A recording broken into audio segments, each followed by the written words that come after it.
Restaurant স্টাইলে আজকে আমরা দুই ভাই আপনাদেরকে বালুশাহী মিষ্টি বানিয়ে দেখাবো। চলেন আর দেরি না করি। প্রথমে 2 কাপ ময়দা নিয়েছি, এরপর 2 চামচ ঘি দিয়েছি, তারপর একটু সয়াবিন তেল দিয়েছি। এখানে সয়াবিন তেলের পরিমাণ একটু বেশি দিতে হবে। তারপর পরিমাণ মতো লবণ দিব। চাইলে শুধু সয়াবিন তেল দিয়েও বানাতে পারবেন। ঘি দিলে টেস্ট একটু ভালো আসে। যাই হোক, আলতো হাতে সুন্দর করে একটা ডো বানিয়ে নিব। এখানে আমি বেকিং পাউডার দিতে ভুলে গেছি, সেই জন্য এখন 1 চিমটি দিয়েছি।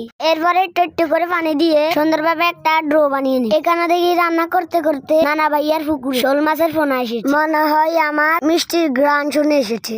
ময়দার ডো বেশি ময়াম করতে হবে না, আলতো হাতে বাস করে করতে হবে। তারপর মিষ্টি ভিতরে লেয়ার হবে। যাই হোক, 20 মিনিট রেস্টে রাখার পর আবার আলতো হাতে ময়াম করে নিব। তারপর ছোট ছোট লিচি করে নিব। আপনারা চাইলে আকারে বড় ছোট করতে পারবেন। এখন হাতের সাহায্যে একটু গোল করে নিব, বেশি মিক্স করতে যাবেন না। আমি যেভাবে বলেছি ঠিক সেইভাবে করতে হবে। আমি আরেকটা বানিয়ে দেখিয়েছি, এইভাবে করে সবগুলো মিষ্টি বানিয়ে নিব। 2 কাপ ময়দাতে আমার 15টা মিষ্টি হয়েছে। এখন চুলায় কড়া দিয়ে তেল দিব। তেল হালকা গরম হয়ে গেলে এরপরে এক এক করে সবগুলো মিষ্টি তেলে ছেড়ে দিব। চুলার আগুন একটু কমিয়ে দিতে হবে, কারণ মিষ্টিগুলো হালকা আগুনে ভাজতে হবে 15 থেকে 20 মিনিট। এরপর মিষ্টির জন্য সিরা বানিয়ে নিব। 1 কাপ চিনির সাথে আধা কাপ পানি দিব। এরপর মিষ্টিগুলোর উপরে সিরা ঢেলে দিয়ে 20 মিনিট অপেক্ষা করব। এরপর একটা প্লেটে গুঁড়ো দুধ নিব। তারপর মিষ্টি গুঁড়ো দুধের উপরে দিয়ে কুট করে নিব। দেখুন, বানিয়ে ফেলেছি রেস্টুরেন্টের মতো বালুশাহী মিষ্টি। আমার মনে হয় না এর চেয়েও সহজ মিষ্টির রেসিপি আছে। আমি মুখে দেওয়ার সাথে সাথে